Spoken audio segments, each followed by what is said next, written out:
ഇത് വഴിയെ പോകുന്നവരല്ലല്ലോ.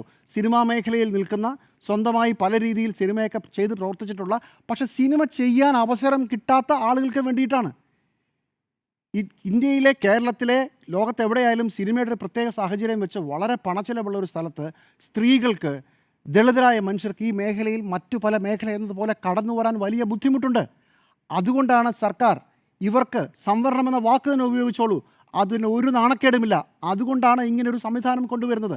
എക്സ്പീരിയൻസ് ഉള്ള, ആ എക്സ്പീരിയൻസ് പല വർക്ക്ഷോപ്പുകളിലൂടെ തെളിയിക്കുന്ന 4 പേരെ തെരഞ്ഞെടുത്തിട്ടാണ് ഈ പരിപാടിക്ക് വരുന്നത്. അതുകൊണ്ട് വഴിയെ പോകുന്നവർ കാണുന്ന അടൂർ ഗോപാലകൃഷ്ണൻ തെറ്റിദ്ധരിപ്പിക്കരുത് ആളുകളെ.